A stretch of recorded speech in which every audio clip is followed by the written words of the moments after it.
Hello and welcome to another edition of DIY, Indie Musicians Talking Music. It's my great pleasure to be talking to JPeck today. Hello, Jay.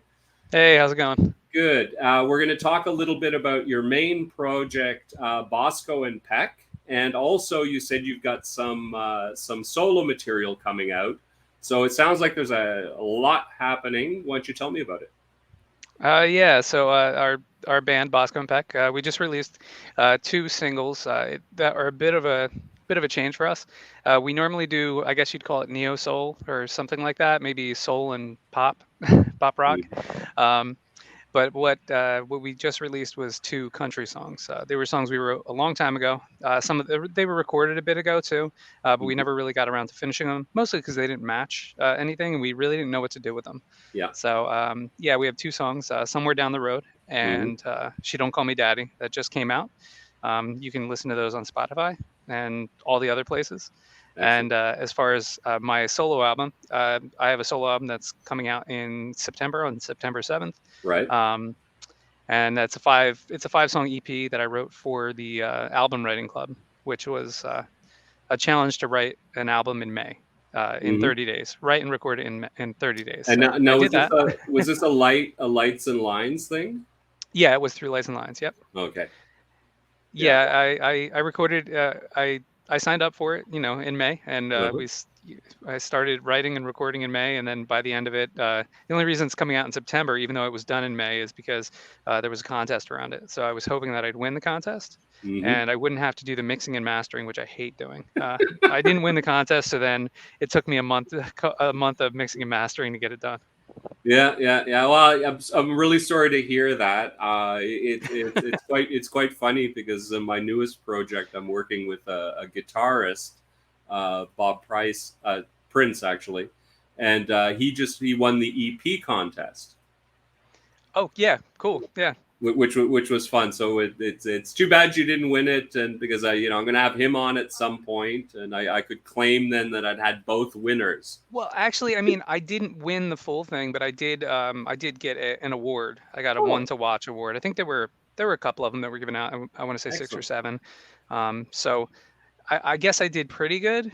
I mean, I did get an award, but I didn't get the grand prize, so I had to do the hard work. I was really hoping to get out of that. No, well, it's obviously having someone else doing the mixing and especially the mastering, which is really like a black magic. That Yeah. that I mean, would be a really big prize because it's well, also, I I know mean, myself. It takes you. I think it takes me longer mixing. Not so much. I usually have a pretty clear idea of what I want in a mix, pretty quickly. But getting it to sound good, getting it to yeah, sound like it does in your headset or in your studio setup on other devices sometimes is exactly. just nutty. uh you know to the Yeah, and point that that's you what took really wonder what's going on and if you're losing your mind. Yeah, and that's what took me a month.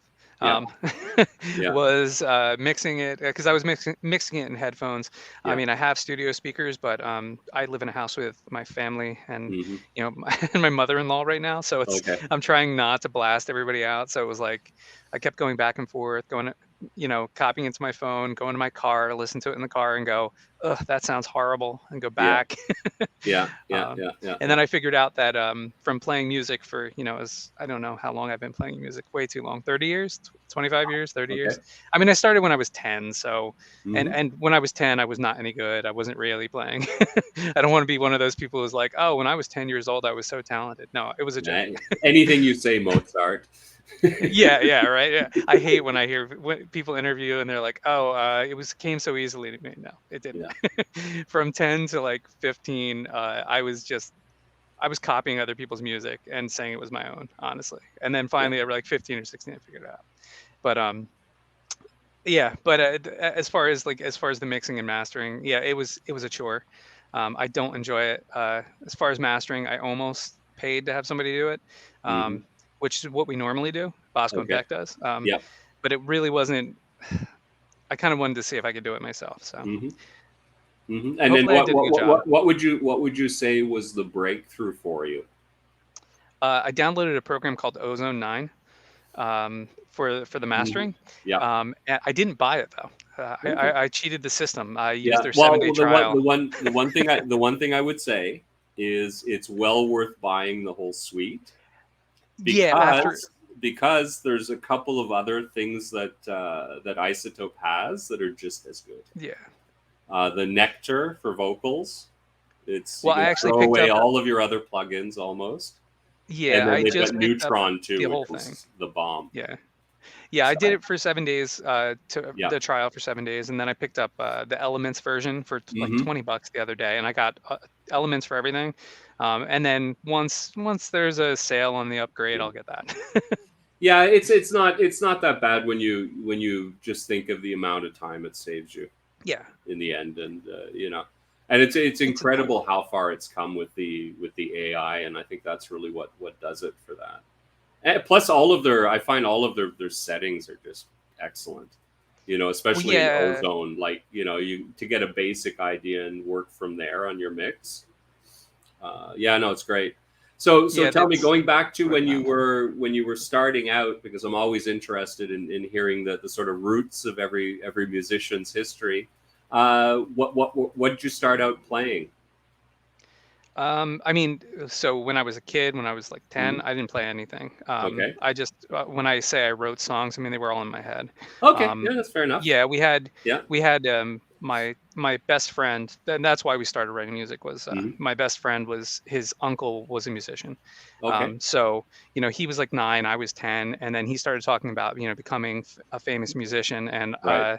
I had no interest in it, and I was just listening until the girl next to us said, in class while we were talking, was like, "You can't just write music; you have to have talent." And I can't have somebody tell me what I can't do. So at that point, I was all in. So we Good for you. started a band, Yep. which was us hanging out and talking about being in a band. Yep. Um, and then eventually we started around around that time. I tried writing, and I wrote a song that was a bad rap song. Yep. Yeah. Because that's what I was into when I was 10. Yeah. And my friend's uncle, he came, we went over to his house, and he had a drum machine, and a little Tascam 4-track recorder, Hmm. and a Casio piano, and we like plunked out notes until we got a melody, and we Yep. plunked out a beat, and then we recorded it. And luckily, that music is lost to time because it was embarrassing. Luckily, it was on a tape somewhere, and Yeah. no one has it. Yeah, but you got to admit you would. I mean, I don't know if you'd want to release it to the public, but I'm sure yourself. You know, I know I did something similar when I was about 15, 16, and it was literally like bouncing back from cassette to cassette machine type stuff, Yeah, right? yeah, I Because did that. I didn't have anything as fancy as a 4-track, and I'll I tell didn't you, either. I tell you, I would love to still have that tape. I'm sure if I Yeah, played it, I would be bawling on the floor laughing at it. But you know what I mean. In some ways, it's precious. You know what I mean? yeah, Like literally. yeah. I To mean, see at that it was bad. age that you had the idea that you could do something like that, right? And especially those days. I mean, now any kid with an iPad's got GarageBand on it. But Exactly. but Yeah, but back in the it was day, I mean, I tough. literally had one of those. You remember those little Casio, the little tiny ones? I had one of Yep. those. I used that, and it was vocals. And that was pretty well. I don't think I had any other instrumentation. I can't remember if there's anything else I was trying to make noise with. But it was it was fun. Yeah, And I mean, it's funny. Like years later, you get back into it, and it's just like, this is I feel younger. It sort of brings me back to anyway. No, it's fun. And yeah, so once I you did the did same get thing into you did. legitimate bands, Hmm. performing in front of two or three of your friends or annoying your family, what'd you pick up as your first instrument? Uh, well, I picked up guitar, but there's a funny story there. Okay. I wanted to be a bass player because my friend had a guitar and he was going to Hmm. be the guitarist. Yeah. And we went to a music store. I was probably 15, Hmm. 14 or 15. Yeah. We went to a music store, and I was looking through with my dad, and there was a Fender Mustang bass, which is Hmm. kind of rare, Yeah. an old Fender Mustang. And we went up to buy it because the price was right. And the guy at the store said to me and my dad, I won't let you buy this because you're going to start to play bass. You're going to give up. This is going to sit in an attic, and this is too cool of a bass to sit in an attic. Right. And because of that, I ended up playing guitar because I Wow. ended up finding a guitar in my grandparents' attic. That being said, I wish I had started on bass, and that was such a cool bass. Yeah. Well, that being Years, said, you should have just bought the bass. I well, mean, he wouldn't I let don't me. know how much it'd be worth now if you'd found it in an attic. He wouldn't let us buy it. Yeah. Yeah. He Yeah. literally did not let us buy it. And I know the guy now. Yeah. After living in the same town for years, and that was our music store. Yeah. I brought that up to him when we were out at a show one night because I've played in bands, not the same band as him, but like bands Mhm. that were playing in bands but like his. And I talked to him a couple times. I was like, "Do you remember that?" He's like, "I don't remember it, but it does sound like something I would do." No, that's um, hilarious. And but you know yeah, I what? wish I Right, had he's it. right to a certain extent Yeah, he because didn't know that I was going to yeah, get sucked into music for the yeah, rest of my life. yeah. Well, and the other thing is once you know, I know a lot of guitarists who transferred over to bass because that's an easier transition, right? Um, Yeah, yeah. because And you I have have the small hands, basics, so you know you know the chords and stuff like that, and then it's just whether or not you have any talent on the bass because bass is a real you know, you've got to be. I think the bass is probably the most underappreciated instrument. bass is a Um, lot of fun. but it's a lot of fun, and you really, with a lot of music, you notice it if it's not there. Yep. You know, and you know, it's like such a bedrock thing, and the unbelievable like rhythm sections. You know, and it's always the two. It's like you know, and everyone talks about the drummer, but you know what? Most of them they had great bassists Well, who helped things out along a lot. and that's been our thing, the Yeah, like Bosco and Peck. That's been our things. Like I play guitar. I'm not a great guitarist. I'm a rhythm guitarist, but yeah, Paul's a bass player. He's Paul right. Bosco, and Mm-hmm. we wrote everything together. But because he was a bass player, we were always really picky about our drummers. So, and with drummers, we kind of had a running thing where it was like Mm-hmm. we don't want a great drummer.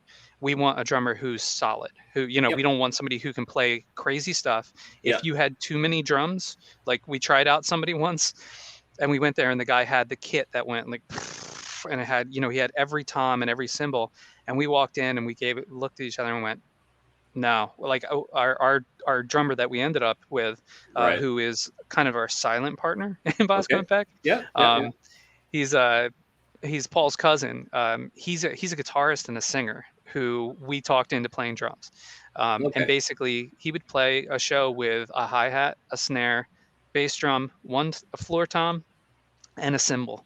I mean, it was the the smallest set possible because that was what we needed. We needed a Mm-hmm. solid beat that matched the bass to get the groove down. Because I mean, we were playing soul music. We Yeah. didn't need we don't need like a rush drum part for Mm-hmm. this. you know No, it's a but listen, I think that it's surprising for me. I think a great drummer will be great on any kit, Exactly. and an insecure drummer needs a big kit, Yeah. We although used they to might punish not our use drummers by much of taking it. away their pieces. Yeah, It's and you like, know, you played too and much there are tonight, you lose a there are a tom. few drummers who should have such a big kit. There should almost be like you need a license to have a Neil Peart kit, right? Yeah, yeah. You know, or you know what I mean. But Well, no, it depends what you it's interesting. So tell me, what got you into doing soul music? Because that's a little bit out of the ordinary these days. we fell into it. So Paul and I, when Paul and I started playing together, it was after I got out of high school. And we're around the same age. He's like 2 years older than me, I think. Mm-hmm. But after I got out of high school, my high school band broke up because we were, older now. Yeah. And I joined a band that Paul was playing bass in.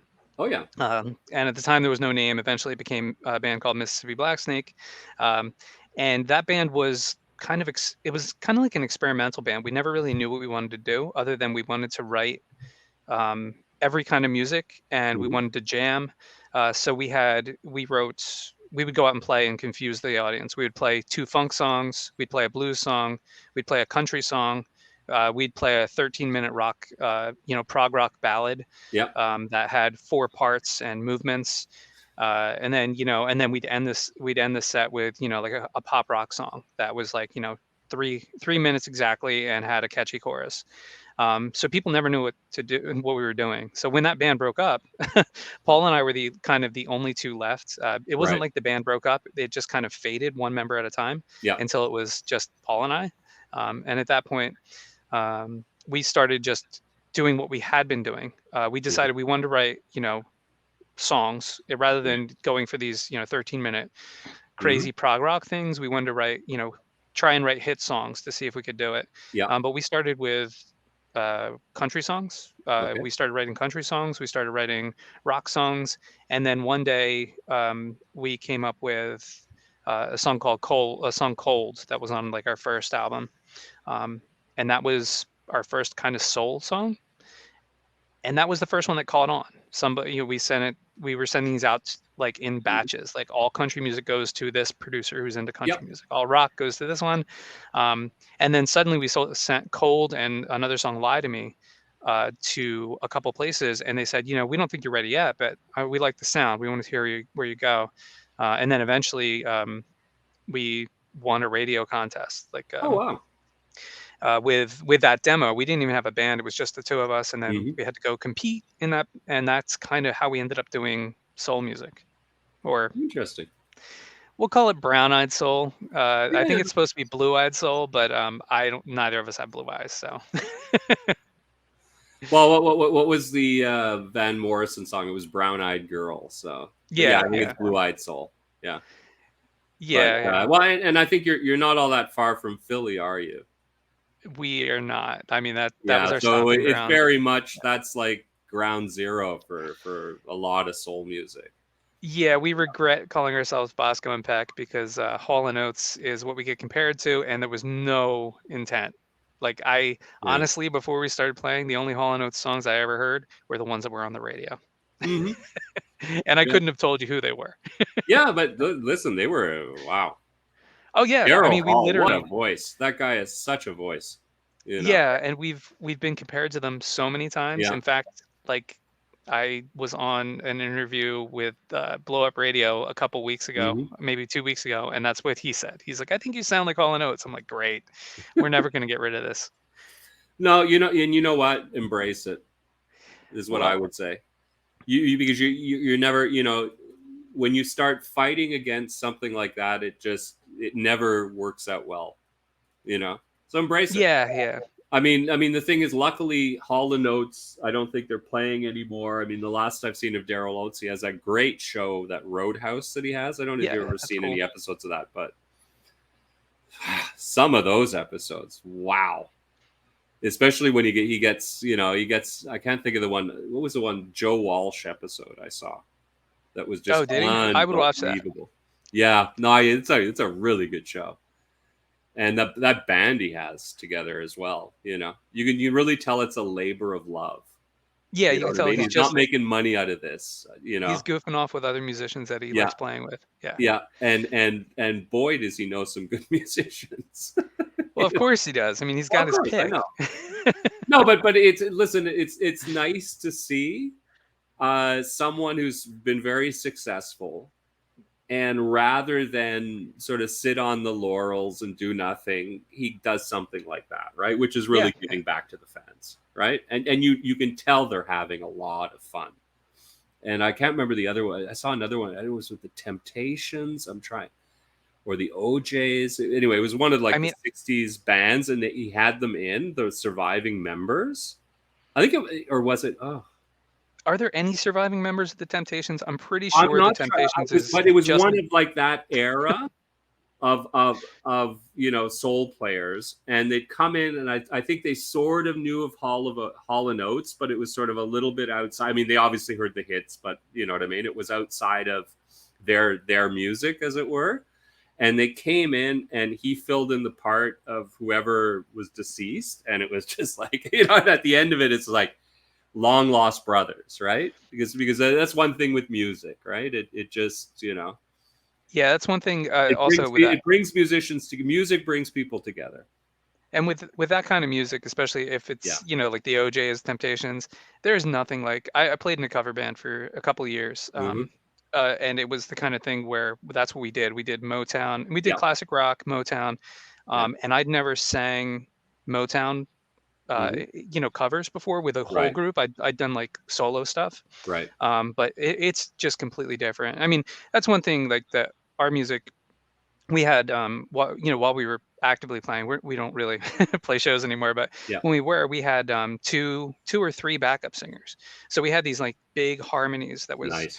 and as a singer, like that's the best right there. Is I don't know. I mean, I know you sing. Yeah. It's one of those things where as a singer, like there's one thing playing in a band, but then when you hit a harmony and everybody's on, yeah, that's it's magical. Well, it's funny that you say that. I mean, I'm lucky that I'm pretty good at self harmonizing, Hmm. and I'll do that quite a bit because once I lock something down, I can sing it the same way over and over again.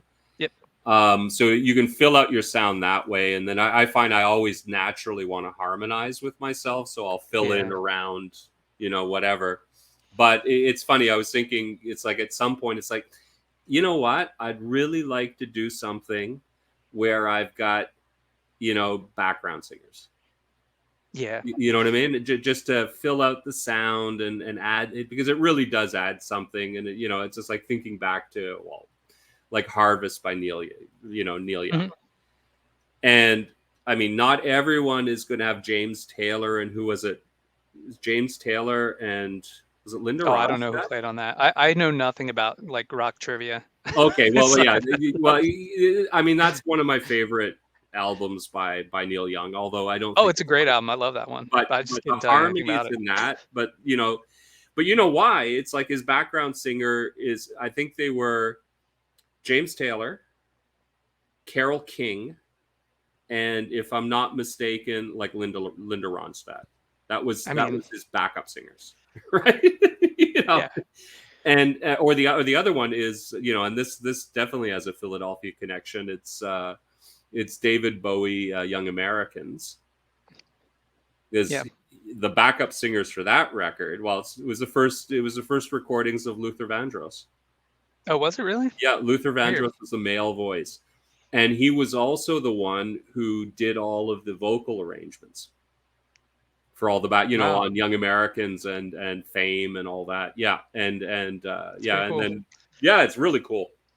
You know, Yeah, because I but think that was recorded in Philly, probably at it was Sigma. it was recorded in Philly, and it was because Bowie got totally into the sort of Philly sound, and Yeah, and that was every producer in Philly, like every manager and producer in Philly, always brought up that album and yeah, always brought up that oh well, I'll get you in at that studio at Sigma Sound.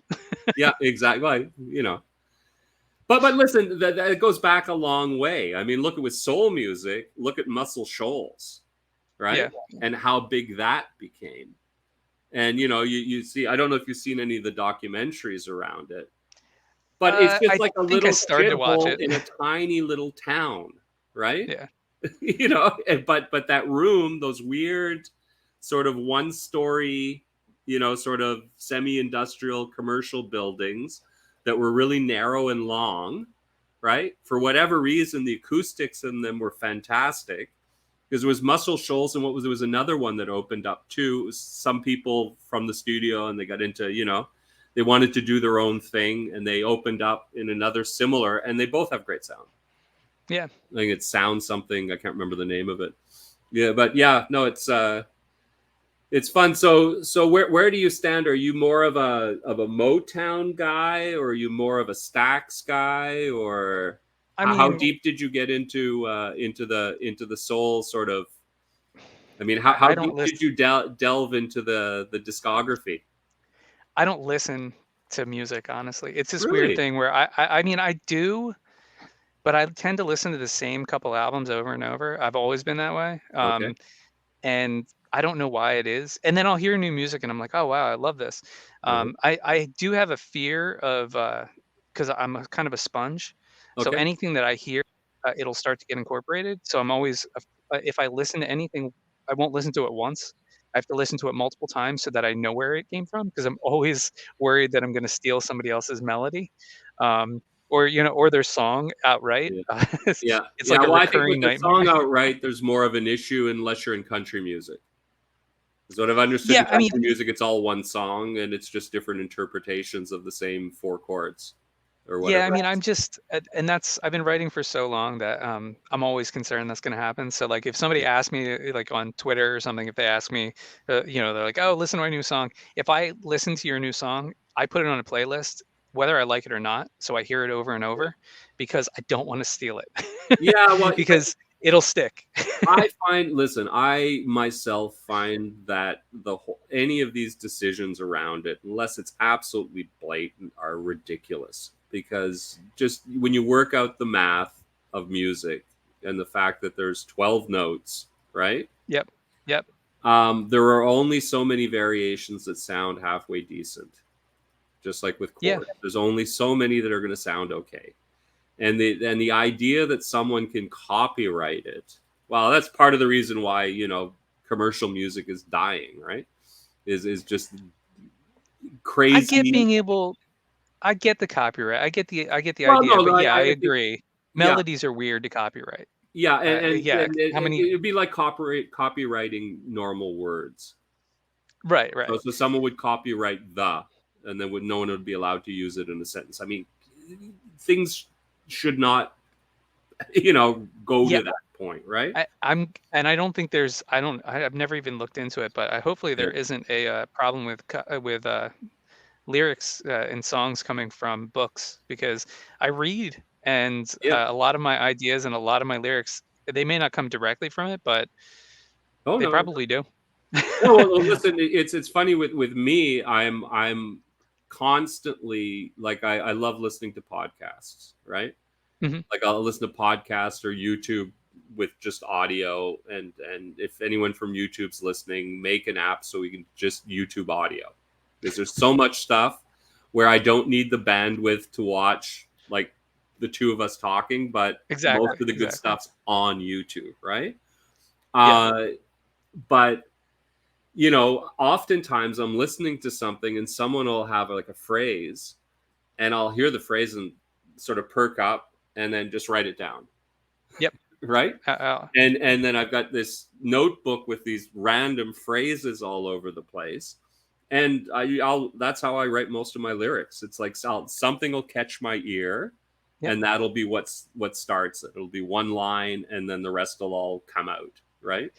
Yeah, yeah. There's a, I can think of one offhand from like our second album. It was called, the song's called "The Burden of a Healthy Mind," and it Right. comes from a book that I hated. I started reading the book. I never finished it. I thought it Yeah. was boring. It was like a top New York Times seller or something. It was called, like, they made a movie about it. It was oh gosh, Loud and something. I don't remember. It was a really boring book. Yeah. But there was one phrase in it that, and it wasn't the exact phrase, but it was, one character was talking to a psychiatrist, and they were saying, you when somebody dies, you have to leave that behind to move forward.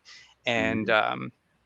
and then I kind of riffed off that, and this in the song it goes, when someone's gone, you got to leave them behind, but that's the burden of a healthy mind, and I'm not right. And it's basically a song about somebody who won't accept that somebody died, and they'd Yeah. rather go crazy. Yeah. Wow. Um, and it was kind of that thing where I hopefully that, I mean, I don't think I said what they said in the book, but Mhm. hopefully that's not Mhm. copyright, Yeah. and hopefully I don't make money one day and it matters, right? Yeah, but well, I mean, the thing, yeah, with lyrics, they haven't got that far gone. I mean, but some of the decisions, I mean, you look at them and it's, huh? You listen to the song and Yeah. you listen to the thing that's supposedly the inspiration of the song, and it's just like, okay, fine. And why is all of Led Zeppelin's back catalog, which are all basically songs, right? That someone Yeah, else yeah. recorded. Okay, that's good. That's good. Yeah, I just never understood that, and I think that, like, a lot of it's one of the things that's wrong with the record, and just sort of, well, not, I don't even, you can't even call it the record industry anymore, right? Because I I, don't I, even know I what. like, Gen Z doesn't even, well, I guess vinyl sort of made a comeback so they know what a record is again. Yeah, I mean, it, But it made a comeback, but I don't know if it's going to stick around. I think it's more of yeah, a flash in the pan. I yeah, mean, Yeah, I think although really it it's too comes bad. down to convenience. Yeah, yeah. Although it's too bad because I think that when when you had to go out and acquire music and make decisions because you only had a limited budget, you tended to focus a lot more on what you purchased, right? And a Yeah, lot of the yeah, records that I have most fond memories of and play over and over again. Part of the reason why you played them over and over again as well, if that was the $20, which you'd saved up, you were going to get every single penny out of that, one way or yeah. I think another, right? when I was in high school, I remember spending a lot of money on Yeah. CDs, especially imports, because like I was Hmm. obsessed with Bjork. I don't know if Okay. you know who Bjork Yeah, is. yeah, I yeah, was yeah. obsessed with Bjork, and it was weird because it was not what like I played in a rock band and nobody understood why I liked this music. But I mean, I got every import that she had, and I spent piles of money on like a 5 song import. I'd spend $20 on it. Well, the Mhm. equivalent of $20 back then. Um, and I didn't have a job. I mean, it was like Yeah, it I was was a teenager. I was like begging my parents allowance for money. money, right? It was allowance money Yeah, or yeah, yeah. whatever, the birthday gift from your grandmom, or what. Yeah, it was the same with me. And then I luckily, just as I was sort of getting out of high school, I got a job in a record store. Oh, yeah, I So never got a at least job. then I got like deep discounts on things, right?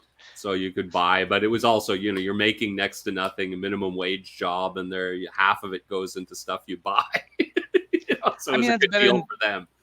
it sounds like a better minimum wage job than mine. The first one I got, I mean, the first full-time minimum wage job that I got was working at a bakery, and everybody hated me there, Okay. because uh, I was a white kid. That's Okay. why I got the job basically, Mhm. because I could drive. I had a driver's license and I could deliver bread, Yeah. um, and so many of the people who worked there were not. They were either Mexican or Russian or maybe Ukraine. I'm not sure, Yeah. but they didn't have U.S. citizenship or licenses, so they couldn't drive these vans around.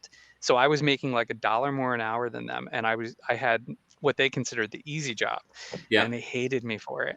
Oh, well, that's too But bad. like it was a horrible job. I mean, I hated it. I got in trouble all the time. You know, I worked with nobody I liked. And how long did you last in that? 6 months, a year, something Okay. like No, that. I that's mean, I yeah. was I was Yeah. 18, 19. Yeah. Yeah. And then after that, I got the best, what everybody thought was going to be a great job, a life career, was working at the post office, and that lasted about 3 months. So So the luckily, I bakery job eventually. wasn't even the worst job. Well, I can imagine working No, for the no. post office just must it's soul crushing. There was a Soul reason that crushing people work. went postal back then. I Hmm. mean, and I'm sure it's still the same now, but Yeah. yeah, it was not for me. Wow. So let me think. So you play guitar, you sing, you Yep. harmonize. Do you play any other instruments? I mean, I bought a bass for this album so I could record bass, Hmm. which was fun. I bought a bass like from a guy on um, maybe it was Facebook Marketplace Right. or Craigslist or something. But yeah, he was selling a bass, and it's like it got a twisted neck, but all the notes that I cared about played, and it had good pickups, and it was $100. So I picked that up, and because I really wanted to play bass on this, Hmm. that's been a lot of fun. Um, as I can play drums Okay. a little bit, pretty much any stringed instrument I can play. Okay. Uh, I have played a handful, but anything beyond that, no. So Like horns. sort of banjo, Yeah, yeah. I can pick it up and play it. mandolin. Yeah. Yeah. I mean, Yeah. I've been playing guitar for like, I don't know. Gosh, it's got to be 25, 30 years now. So I'm not very good at it, but I can always pick up one of these instruments, figure out the tuning, and play some chords. Well, Um, that's fun. yeah, yeah. That's all fun. As far as And have like you? horns, I can't do any of that. No, no, no. Well, I mean, I think as well that it's a lot like mattering on the horn. It's really the muscles in your mouth, Yeah, and it's yeah. when I was in high school, I took 6 months of about 6 months of uh, lessons to play the trumpet, and after all that time, I still could not make a consistent like that weird thing you have Yeah, to do. I yeah. couldn't do it, Well, so I I was think like, I "Yeah, think this though isn't that for me." that's one of the harder instruments. That and the trombone. Yeah, it's just the mouthpiece of all the Yeah, brass instruments. I cannot make a sound out of them. yeah. And I've heard the trombone is even harder because there aren't really any, like, its placement. There's no real notes in a sense. Like there's no fretboard, right? You don't have, so it's really the getting everything right and being in the right Yeah. place. So yeah, no, it's horns are great though. Did you ever, in any of your iterations doing soul bands, did you ever have any horn? Did you ever have a horn section? I never had a full horn section. Hmm. In the cover band I played in, we had a sax player. Okay. He was actually when I first joined, we had a sax player who could play keys, um, and was also a backup singer. Hmm. But then eventually, when that person left that cover band, we then had a piano player who could play sax. So we went from having an amazing sax player who could play keys, who could hold it down, Yeah. to an amazing piano player who could, you know, play the sax Yeah, a yeah, little bit. that's But mattering it was on a when it was. The sax had its great run, right? yeah, and Where people it was love in it. every song and every solo Yeah. was a sax solo, and then it disappeared, sort of thing. Yeah, and the So, the cover band that I joined, when I joined them, they'd been around since the 80s. okay. And when I joined them, it was basically their singer was sick. He had cancer and he had to go in for treatment. And they were like, Mhm. I knew the drummer, and the drummer was like, hey, I need a singer for like 6 months while he recovers. Yeah. And when I joined the group, that it was weird because I said first thing I said was I don't want to join a band because I don't want to practice. He said that's fine. We don't ever practice. I was like, well, I mean, Hey, I just have to why show up not? at the gigs. You had me at that. So Yeah. I started showing up at the gigs, learned all the songs, and then I realized that okay, well, they're from the 80s, so they have a sax player because in the 80s and probably the early 90s, that sax player was killing it. He was up on tables playing, and Hmm. people, the women were all around because the sax was the sexiest instrument back then. Yeah. He was still amazing, but it wasn't as sexy in the 2010 time Uh-huh. period. Yeah. Well, it's interesting. Every instrument seems to get its glory period, right? And Yeah, I then mean, one sax and day rock music is definitely in the '80s, mid '80s. It started, and it was everywhere. I just You can't know, wait until the oboe comes back. I mean, that's gonna be wild. the oboe, cello, and No, I mean, I want to hear some oboe solos with that double reed. mm. Yeah, well, see, you're getting right into my wheelhouse because one of my favorite bands of all time is Roxy Music. I don't And know if I even know who that is. really, okay, well, you should check it. Brian Ferry was the lead singer, and Brian Eno was in the band for a short while. Early '70s glam. But what was interesting about Roxy Music is they had a multi instrumental horn player. So he played saxophone, but he could also play oboe. He could also play clarinet. He could also, Right, right. and so they had these wonderful like reed solos, right? Like reed instrument solos, and, Hmm. and stuff that you never hear in I mean, some of them, like the oboe's a wonderful instrument. You know what I It mean? is. It has like a Uh, beautiful tone, yeah. and it's like it's wow, and it's so, you know, and you don't hear it much because I think a lot of younger musicians, they just were never, the music classes and schools have been cut and whatever, and there's less general appreciation of it. So most people don't know what a lot of these instruments are, right? Yeah, I And mean, it's unfortunate because they've got such great sounds sometimes. I was lucky. The high school that I went to, for some reason, or I mean, I didn't grow up in a small town, but Hmm. it was just a weird area that I grew up in. But in our town, our high school, for some reason, we were lucky enough to have music theory as one of Yeah. our electives. And the music theory, like, it went through 1 through 3. And by the time Mhm. you got to 3, it was basically you were doing college level music theory, early Yeah. music theory. So I took all of them. When I was in high school, and I learned a lot about instrumentation. And honestly, the oboe, I do love the sound of the oboe. I mean, I still my favorite symphony is because of the instrumentation, and part of it is the oboe. That's in it's Symphony Fantastique by Hector Berlioz. Hmm. Nobody's ever heard it, but Hmm. it's I may have. actually, yeah. I mean, it's my favorite. I listen to it all Yeah. the time. Like I said, I listen to the same albums over and over. That's one Hmm. of the albums that I listen to is one of Yeah. the old recordings. Yeah, and it's such a mournful instrument. It It really is. just sets a tone, and oh my god, when it's well played. Yeah. Yeah, well, it's like the cello is another one like that too.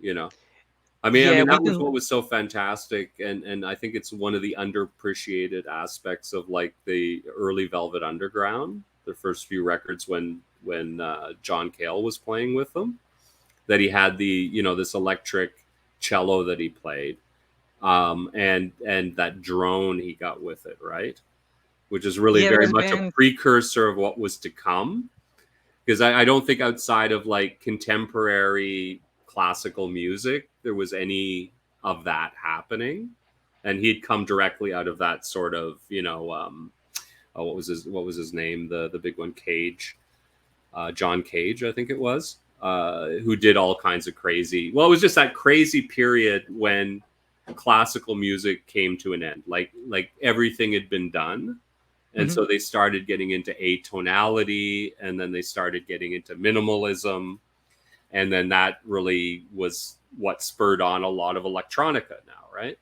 A Right, lot of right. the thinking behind it, right?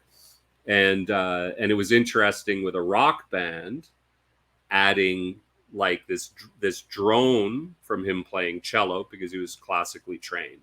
And so I always found that was interesting. Or the other band that just blew my mind, it's like early Electric Light Orchestra, you know. Yeah, I know I've heard them, but I couldn't even tell you any of this stuff. Yeah, It's yeah, yeah. funny that these are all bands like I said, I Well, rarely but listen to listen, anything. it matters on periods. Or what's funny with me is I'll basically digest anything on YouTube dealing with music. I love musical documentaries, right? And I'll watch, doesn't matter what, but I'll find it interesting. And what was most interesting I found with early ELO before it became really pop, and that's Jeff Lynne, right? He was in the Traveling Wilburys. He was the guy who produced it. Yeah, yeah. It became his band, but at first it was him and this other guy from this British band, this '60s band called The Move, Ron Wood, and Ron Wood played this electric cello, right? Yep. And that I'm really shocked that like that there hasn't been another band, at least that I'm aware of, that had that sound, because There an was a band in the electrified 90s. cello is that a big instrument. Yeah, It's like it's overpowering. there was a Uh, band in the 90s, Poe. They had a cello, and yeah, it was basically like that bit like you're talking about, the droning. yeah, They would put it through a distortion pedal, and it was kind of like it almost sounded like a compressed guitar, distorted guitar, yeah, where it's like one solid note hmm that they could hold out, and it was cool. I saw them yeah, live a couple times. yeah. Well, with the early ELO, it was like these real heavy sort of strikes, right? So yeah, they're like, Right, right, right. and it was Yeah, like really, well, what is this, And yeah. anyway, no, it's fun. So tell me, what would you say? I'm not going to put you on the spot and ask you for one, but what would you say are your three biggest musical influences? Three biggest musical influences. I mean, I was in the 90s. Nirvana was the Mhm. thing that changed me. Like I said, I started out like when I was 10, I was listening to rap. Yeah. That was kind of Nevermind was kind of the album that changed me Mhm. over to that. It was Yeah. perfect timing with my teenage angst. So probably Nirvana early on. Yeah.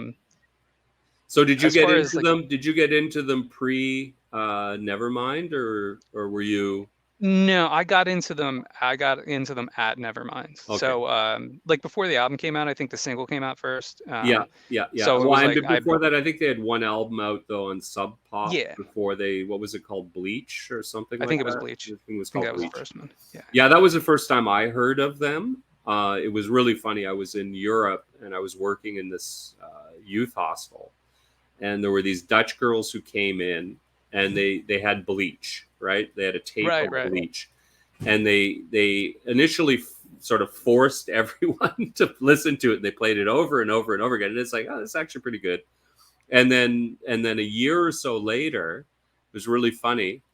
I was in Key West on vacation, and I was in one of those big, open air bars, whatever. Right, right. And and the song came on, right? And it was like, oh, okay, this is gonna, this is gonna be big, and it changed everything. It's really funny. Yeah. Like never mind, but even more than that, Smells Like Teen Spirit was Yeah, just I mean that's what changed it for yeah. me. I mean, I know I had friends who were into Smashing Pumpkins at the time, Hmm. and I Hmm. never understood it. Yeah. Because I just felt like they didn't have the same it didn't have the same, like, I don't know, soul.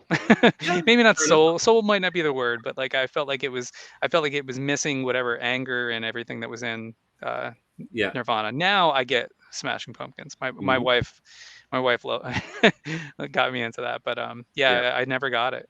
Okay, And they were so actually supposed to be like the answer to from what I read back then, the Smashing Pumpkins, the record company was like, this is the answer to 80s hair music. This is how we're going to change.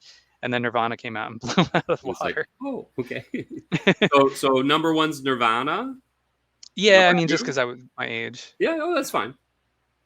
I guess I think the Talking Heads, but like I said, I Hmm. only listened to one album ever. So I only listened to Which one? it's a weird one too. Uh, Little Creatures, I think it's called. okay. Yeah, that's Um, that's one of the ones I'll be quite. I was a big, big, big Talking Heads fan. mhm. And I by that point I was becoming very skeptical with them. Is the way And I'd the put it. weird part is that's still my favorite album to this day. Oh, fair enough. No, listen, And it's the weird sound that it yeah. probably adds to my weird taste in music. Well, I mean, the one thing I'll say is it's a very eclectic album, right? In terms of like stylistically, they're all over the map. From Yeah, sort of yeah. country songs to very pop songs to sort of Talking Head songs. But for me, I really really like the early stuff, like more songs about buildings and food. That was probably one of my favorites, and Remain in Light, which was just, although that's almost more a David Byrne, Brian Eno album than Yeah, the and whole that's Talking Heads record, right?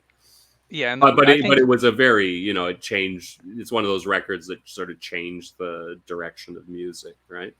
With all the yeah, I think what I sampling really and liked about him is that I always felt like the lyrics, even when I was a teenager, I was like, oh, Mhm. everything is so tongue in cheek. Yes, Everything is, and it was like the first band that I listened to where I was like, wow, I hear all the jokes, but they're not, you have to listen for them, but they're all there. yeah. And I really like that. And I think that's why one of the reasons that I write lyrics the way I do. I'm always thinking about, okay, what's this phrase works well, but like, where's the double entendre that I can throw in? Hmm. Um, so I kind of overdo it with that, and then I wonder if anybody ever hears them, and I don't think anybody ever does. Well, now that you've pointed it out, I'm sure some people will be looking with that much more interest, and no, it's interesting. And number three, Number three, that might be it, man. Let's see. Who Gosh. I mean, early on, it's probably all the early stuff because, oh, I guess no, Pink Floyd. Pink okay, Floyd, yeah. Like, Dark Side of the Moon was like a go-to album for me since high yeah, school, still is. yeah, And it's one of those things that I always put that one on a pedestal. Like, that's hmm, one day I'm going to write my Dark Side of the Moon. One day yeah, I'm going to make that theme album that's going to be, from yeah, beginning to end. yeah, and And that's it's also honestly, it's also a very soulful album, actually. yeah, yeah. And it's one of those things where I just feel like with the album, the EP that I just wrote, like that was kind of, I was hoping to do that with it. I was like, in May, I'm gonna do it. I'm gonna write my, it's way too short of a time period, but Hmm. I kind of went with the same thing. How like that one buttons up with, See You on the Dark Side of the Moon, and Yeah, it's like it ended with that, and then with this album, like that's it's called Come. My EP is called Come What May. The hmm, last, almost the last line of the last song is I Know That Come What May, I'm Waiting on the Rain. So in that song, I actually have the title of the album, which I liked.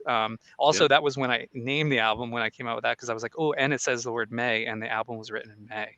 So I was like, Yeah. oh, double entendres everywhere. Is that triple? I mean, I don't even know how many entendres it is. Yeah. I So don't think there's yeah, a and limit, but no, it's no. yeah, I mean, that's a no. That's really a good one.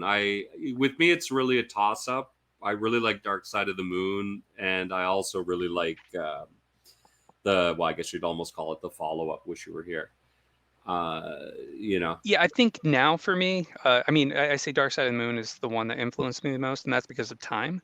But I Yeah. think as far as their albums now, I think Animals is my favorite. Okay. Yeah, I still listen to it's probably one of the bands I listen to the most of. I Mm-hmm. probably listened to every album they had except Yeah. Fuma Guma.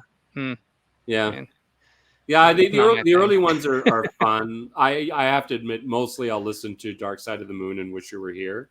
Yeah. I find The Wall's got some good songs on it, but I feel like it's The Wall is they're it's similar to me the way I feel about the White Album.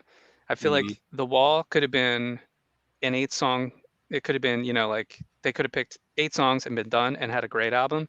And yeah, just like the White Album, they could have picked 8 songs and had an amazing album. Instead, everybody just went kind of crazy and yeah. Well, I think got to do whatever it the was hell they all wanted. Roger Waters by that point, huh? Is I Yeah, think yeah, and I I think it get was the concept. too much Roger Waters almost, you Yeah, know. And you notice it because, like, the only other good song is really it's like a Gilmore song, right? right. It's Comfortably Numb. I mean, that's Yeah, obviously a Gilmore song. And and then everything else is sort of Roger Waters, and yeah, Another Brick in the Wall is pretty good, but the rest of it, I don't know. It's okay, but I can't even think of another song. You know what I mean? But it was really funny for me that album. There was a period in time, right, where it was sort of the comet was coming down and about to cause the extinction level event with Dinosaur Rock, right? And that album was right around that period. It was yeah, it was right around then, and sort of the band was retiring, and I remember and they were having the end with that record that the movie that was it The Last Waltz that Scorsese made, and I think the big thing on the other side was London Calling. The Clash had just dropped, and I can right, remember in right, high yeah. school, like it was a big deal. Like people were almost getting into fights about it, right? And especially, well, I grew up in Montreal too, and Montreal was just like a hotbed for prog rock. Yeah, Like an I would absolute not have guessed that. hotbed for that. It was who knows why they had all kinds of Quebecois, sort of French artists who did sort of prog rock that became quite famous. They literally had like 80 or 90,000 people at an Emerson Lake and Palmer show, right? And I think the only other place, yeah, and I think the only other place in the world that had that kind of crowd that band could draw those kinds of crowds was like in Italy, sort of thing. So who knows? But Yeah, yeah, it's funny. Anyway, so it was I a know different that time. you. Oh, I know. Hey, it's all good. It's all good. So listen, I know that you have other commitments coming up very soon. You were saying before that Yeah, you're going to be the webmaster or whatever it's called these days for your son's yeah, I'm Minecraft managing. server. You're the manager. Yeah, Okay. that'll be fun. So I mean, yeah, I don't I'm know what the gonna. word for it is. Yeah, well, you can I'm make it running the up then. club. I like Yeah, Dungeon Master. Call yeah, I don't yourself know the if it's much. Dungeon Master. Yeah, I just corral children. That's all I'm doing. I'm making All sure right, nobody all hurts right. anybody's feelings. Yeah, child wrangler. Yeah, You're a yeah, yeah. child wrangler then. Okay. So I've got one last question that I always ask everyone, and I'm going to ask it to you now. Okay. And so, what was the first record, tape, or CD? And I'm not going to include 8 tracks because I don't think that's a valid format for music. Uh, I mean, I guess technically I probably had Thriller when I was 6, but I don't know that I bought that. I mean, I think my parents bought that because I liked Yeah. the video. I think Yeah, I had Stray I would Cats say the back first then one too. that you actually put across hard-earned allowance money, or, gift from your grandpa or grandma, that kind of It, thing. it The one that it's you actually went into the store and bought yourself. yeah, it's gonna be somewhere between Slaughter. I don't remember which album. I Okay. don't know if you even know who Slaughter is. They were an '80s hair band. I've heard of them. Um, I never really yeah, listened to them, but yeah. yeah, I owned every one of their albums. Okay. So it was either Slaughter or it was BBD, Belle Biv DeVoe, um, and I was obsessed with that album. So, And then what was it about it that obsessed you so much? um, I just felt it was the first album that I mean, I think it was the first album that I bought that I listened to from beginning to end, and I liked every song, Yep. as opposed to other albums where you would buy it and you get it, and you know, I mean, later on at least, I was buying, I'd buy an album for one song and then you get it and it was trash. It was like the second you fast forward to the second song, because I listened to tapes. Yeah. I didn't have a record player. Hmm. But yeah, Belle de DeVoe was one of those ones where, and it was like the harmonies, and it was hip hop, but it was also R&B. Yeah. Um, it was just good time in my life, I guess. Yeah, well, listen, I think that's often the case as well. You know, but And it had hit song Poison on it, so no, it's that's probably the only song that anybody knows from that, and I know the entire album.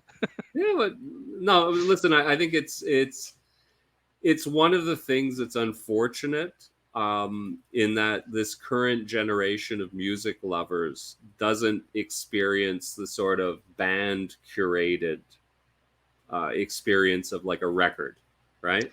I don't know. I feel like that's changing. Well, My that's my good. my No, it's daughter's great then. yeah, my daughter's 20, 23, 24. Okay. Uh, and her boyfriend they're right around the same age, Mm-hmm. 23 or 24, and they they go out and he's like obsessed with bands. He goes Okay. out to see bands, he buys entire albums. So I think there is definitely, I don't think it's dead, and it may, I don't know if that's a shift or it's just them, but I know for him, I mean, he's always finding these new albums, these new bands that he likes, and Oh, he's great. all about going to the concert, seeing them live, listening to every album, getting everything. So it feels a lot more like when I was a teenager. That's how it Yeah. was. It was like I got to buy the album and then I got to go to the show, and when's the next time they're playing? Who are they opening for? Yeah, yeah, yeah. Well, you got to, it's like those great stories. I can't remember what, I think it was like it was the Rolling Stones. It's like how Keith Richards and Mick Jagger met. It was on a bus, and one of them or the other had a pile of records. The way they used to walk around quite Hmm. proudly with whatever the and I think that's how they ended up meeting and started talking, because one had like this really rare, blues record or whatever it was, and that's how that started. So yeah, no, it gives hope for the future, as it were, Yeah, for us, because these curated playlists and all this mood music is just, it's destroying things.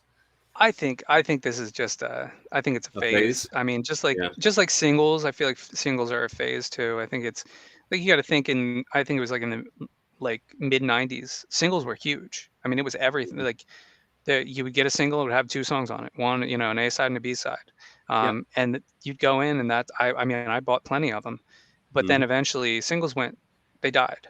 They were Yeah. gone. I mean, yeah, they still made them, but that wasn't what people bought. They bought the whole CD, or they downloaded. Yeah. But Yeah. Yeah. yeah, I think we're past that. I think this is just another, it's a cycle, and then people are Yeah, well, tired of it. I it's know I'm always been tired of it. cycle. Like in the 1960s, it was the same way. It was all singles, Hmm. Yeah, and then thanks to the Beatles more than anything else, in the Beach Boys, actually, the album became the thing, right? And then all the musicians had to write albums, and you got to see who was actually good and who was less good, you know, because it's a yeah. lot of Beach work to Boys were amazing. sustain. Yeah. Oh no, Pet Sounds is quite a stunning record. You know, I mean, that one, that's a master course in producing. Yeah. Yeah. It really is. It's unbelievable, and also just unbelievable the musicians that Brian Wilson had to work with when he was doing that. Is that you know the whole story of that record? Have you seen any I of know the parts of it. I documentaries? used to be, Yeah. my dad was really, he always played the Beach Boys. So when I was like a Okay. teenager, I got a Beach Boys Yeah. box set, like with Okay. like studio recordings and all kinds of stuff, Yeah. which was Yeah. Yeah. really, that was really eye opening to me.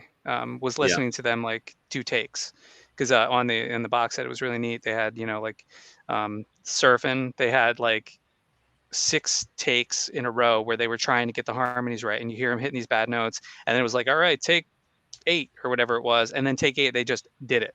Like It's it magic. wasn't like Yeah. they didn't stop and cut it in here and there. They just did it. Yeah, well, at the time you couldn't. It was very difficult, right? It was like Yeah, you had yeah, if they didn't get it on the take, they didn't get it. And it wasn't yep. until I think Pet Sounds, which was the album that, well, at least the Beatles claim is the inspiration for Sgt. Pepper. It was more competitive than anything else because they listened to it and thought, what we've got to do better, type thing. But that was like one of the first multi-track mainline pop recordings, because obviously before then there'd been some stuff, but I think that was and with that, what it was is Brian Wilson was just spending all the time in the studio while the band toured, right? Because he didn't tour Yeah. he stopped touring at some point, so he did all the recordings with the Wrecking Crew, which were all those famous famous studio musicians in LA at Capitol Records, or Capitol Studios or whatever it was. And some of that is just because they were so good. You know what I mean? They were the people that did a lot of the 60s hits. Was all Yeah. the same group of musicians who were playing on them, right? Yeah, I think it's one thing that, Including Glenn Campbell, actually, which is something most people don't know. Glenn Campbell was like one of the hottest session guitarists in the 60s. oh really? I didn't know that. Yeah, before he had his hits and became Glenn Campbell, he was like part of the Wrecking Crew. He was Weird. the guitar, like, hot guitar player. And the crazy thing about him is he didn't read music. Yeah, and back then that was a thing. Now I don't think anybody Oh reads yeah, music. but back and the fact that he was as successful as he was not reading music tells you just how good he was. Yeah, yeah. But anyway, I'm going to let you go. All right. Thank you so much. This was a lot of fun, and Yeah, it was good talking with you. and hopefully we'll get together next time you have a recording, and we'll do it all over again. Sounds good. Excellent, good stuff. Anyway, thanks so much All right, again, thanks. and take care. Thanks everyone. See ya. If you enjoy it, please like, subscribe, and there's lots more coming. Talk to you soon.